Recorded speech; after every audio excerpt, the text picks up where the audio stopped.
Hey guys, what's up? Welcome back to my channel. It is Drew here from Lone Fox, and I am burning a fall candle because I feel like it is almost fall. I'm really embracing the fall vibes right now. It is currently like August 23rd or something. Let me actually look. Oh, it's the 29th. I'm just kidding. I did not know what date it was. It's August 29th right now, and I'm coming at you guys today with 7 really fun DIY projects. Perfect for your home, perfect for your room, perfect for whatever space you have really. And if you came across this video randomly and you do not know what I do or my videos, here on Lone Fox, I do home decor and DIY content every single week. And you can also subscribe below and make sure to click that little bell icon right next to the subscribe button. That way you are notified every time I post brand new videos because you need your daily dose of DIY here on the Lone Fox channel. Now, before jumping into the projects today, guys, I do want to mention that these are actually projects that were featured on my Drew Scott YouTube channel, which I still do have. I have a fashion channel, if you guys do not know. It was my first ever channel here on YouTube, and I actually started to incorporate a ton of DIY and a ton of home content into that channel before I ever started Lone Fox, which is the channel you're on currently. So I ended up actually splitting my channels, which is where Lone Fox was born. And so I basically took off a lot of my DIY videos on that fashion channel, but I still want to repurpose some of that content.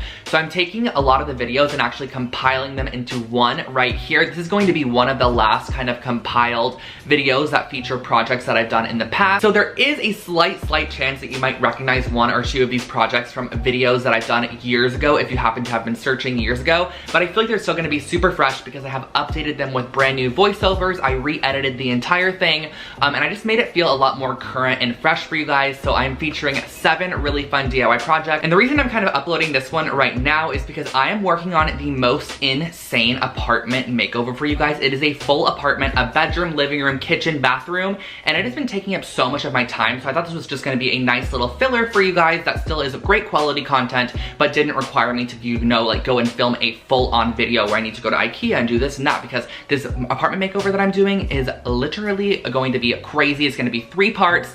Get ready for it. I think you guys are going to be super excited. That was a long little preface for you guys, but let's just jump into today's project and you're going to see why exactly I wanted to repurpose this and let this content live on this channel.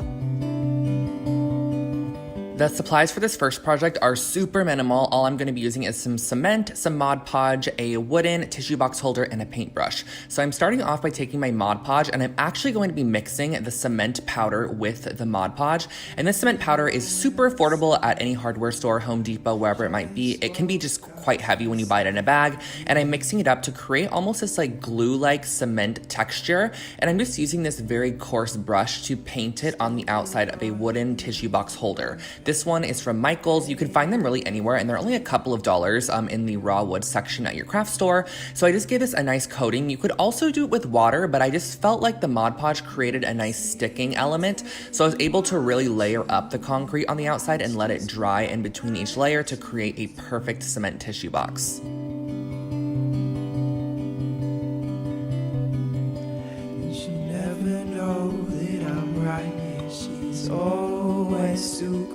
Next up, we are just going to be using a bowl, some macrame cording, and a pair of scissors to create a macrame planter out of a bowl. This is a project that I featured on my channel before, but it's an oldie but a goodie, so I figured why not re-share it with you guys. This one is really great. So I started off with 8 6-foot strands of the macrame cord, and I tied them in a knot at the bottom and then separated them into 2 strand sections, almost in a plus sign. And then what I'm doing is creating a first set of square knots in all of these strand sections. So in one strand section, I'm doing a square knot, and a square knot is right over left, left over right. And I'm doing this about 2.5–3 inches from our initial knot that we created to attach all the cordings. And then using the neighboring strands, I'm creating another square knot about the same distance away, about 2 inches away. And as you can see here, this is where it comes in with my little saying. It's pretty self-explanatory if you see what I'm doing, but you kind of have to watch what I'm doing. And then you can place your bowl on top and see exactly how many more knots you need to do. So I actually created another set of knots with the neighboring strands about 7 inches from the initial ones. This is just going to cradle that bowl a little bit nicer, and then I wanted to add a bit more of a decorative element. So all you have to do to create this decorative element is repeat the square knot. So you're gonna go right over left, left over right, right over left, left over right, and it's gonna create this nice little macrame section on all 4 strands. And when you're completely done, you can actually tie all of the strands together at the top in a knot, and there is your planter.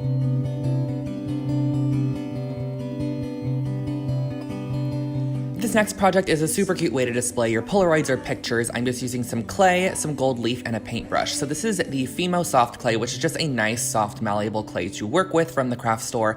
And I'm starting by taking about a quarter of the chunk of clay, and I'm just massaging it in my fingers.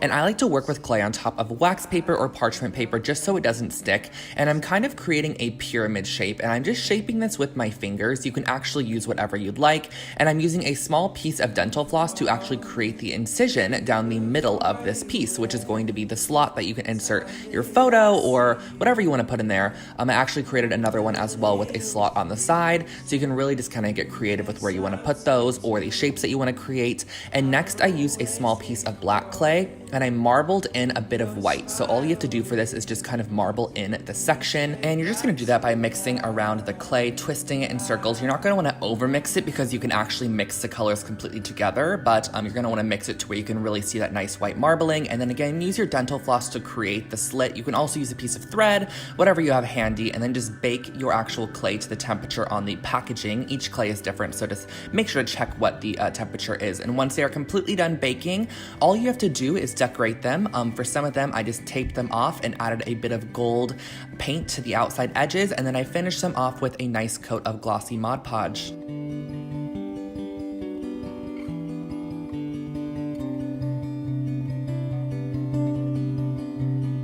Oh my gosh, guys, this project's taking me back to memory lane. I did this one so long ago, but it's still such a good idea. So I'm using some Quikrete fast setting concrete mix, only legit like $5 to $10 at the hardware store, and I'm scooping some of it out, and then I'm going to be mixing it with a good amount of water. You kind of have to eyeball it to create a nice consistency of concrete to water ratio. And then what I'm doing is I'm pouring it into a foam cup. I just find that the foam cup was a great way to get a nice clean finish on the concrete, and I'm pressing inside of it a little shot glass, one of those little solo shot glasses, because I want an area for a tea light to go. So as you press these little cups in, it's actually going to need to have some weight on the inside of the cup because it's going to want to actually pop back out. So I left these outside to dry, and then once they were completely dry, you can remove that inside solo cup, and then you can cut away the outside foam cup.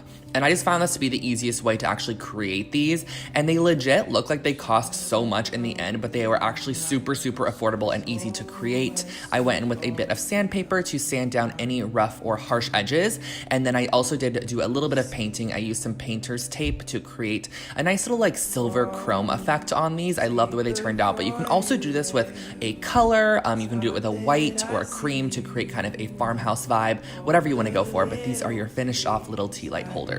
You just love to do, and I'll always get caught up. Okay, now we're getting into a bit of woodworking, and typically I would leave this to Rachel Metz, but I guess 2.5 years ago, I decided I wanted to do it myself. I was feeling ambitious, and it's also so weird, you guys, to see myself without tattoos. Like, look at myself. I was a little pure innocent child, and now I am just... I mean, I guess I am still pure and innocent. Anyways, I'm starting off by taking the longer sections of the wood, which are 4-foot long sections. I had 2 of them, and I'm just going to be creating 2 sections on these wood pieces where I want to add the shelves. So I'm marking those spots, and I'm pre-hammering in the nails. Typically, you probably would want to use screws for this, but back in the day, I don't think I had a screwdriver, so I actually just used nails, and I'm nailing these 2 16-inch pieces of wood. And by the way, guys, these are a 1x4 piece of wood, if you are curious. I think they're like a piece of pine or something, but I'm just creating a leaning shelf that was super, super affordable to recreate. It's just gonna hold some minimal items on there, so it doesn't have to be too secure. I feel like that wasn't the best voiceover, but I think you guys kind of got the idea. I just hammered the shelves in there. There's no place on earth I'd rather be than right here. Clearly, I loved concrete, but this project actually turned out amazing. I still own this to this day. So what I'm starting off with is I'm mixing up some concrete mix in a bucket, just same as we created those tea light holders earlier to create a nice consistency. And I'm actually pouring it into like a Quaker Oats container, or not even Quaker. I guess this is an off-brand oat container, but it worked perfectly. So what I'm doing is I'm putting inside this paper mache cone, which I got at Michael's. I'm not sure what it's meant for, but once it is completely dry, you can cut away this cardboard element, and you can really use anything to mold concrete as long as it is easily being able to be cut away. You don't want to use like a hard plastic or something because you're not going to be able to get it out. And once you're done, this is going to be creating a bottom heavy cement holder to display your jewelry on. Straight back to life. For this last project here, you are looking at a viral Pinterest project, you guys. This, if you search this on Pinterest, if you search minimal room decor, literally the photo of this project comes up absolutely everywhere. It's crazy and it's simple. So all I had to do was I got 3 different Dollar Tree little vases, and I cut off a little bit of hemp cording, wrapped it around the neck of the jar multiple times, and then also left a long tail, which I then created a loop for hanging. So this is kind of what it looks like. You just wrap it around the neck of the jar a couple of times to kind of give it a rustic look, tie off the excess, and then I liked to stagger the lengths of the actual string that's gonna hold this to the wall. So I did it to 3 different vases of different sizes, but you're gonna wanna make sure that your kind of glass vase has a lip on it, and then you can go ahead and stagger them on the wall as shown here. You can input your plants. I just used some faux ones for this project. Super, super cute. You can put them in there and change them out whenever you please, and that finishes off your little wall hanging. Just woke up to the sound of you. So guys, those were all of the projects for you today. I hope that you really enjoyed this video. Like I mentioned at the beginning, I am working on a extreme apartment makeover right now, so this was just a great little video for me to edit up for you guys and just make sure it was top notch, but also still repurpose some really, really amazing content from my older channel that's been literally just offline for 2 years for no one to see, and I just wanted you guys to be able to see it and watch it. So definitely give it a thumbs up if you did, and I'll also definitely try to link any products below that I used in this video, so if there's anything that you saw throughout the video, check the description box to see if it is there. And if you're not already, make sure to subscribe to my channel for brand new home decor and DIY content every single week. Also click the little bell icon right next to it, and you can also follow me on Instagram at Lone Fox Home. I'll put it on the screen for you guys for more behind the scenes type of stuff, and you can also follow me on my personal Instagram for more of myself at I'm Drew Scott, which I'll put on the screen as well. But I will not keep you for any longer. I hope you guys have an incredible rest of your day, and I am so excited for the apartment makeover. Keep your eyes peeled for that. That's why you need to turn on that bell notification below to make sure that you get notified when that video goes up, because it is with a really insane guest and you guys are gonna be like shook when you see it. So I will catch you all in the next video. Have an amazing day. Bye guys.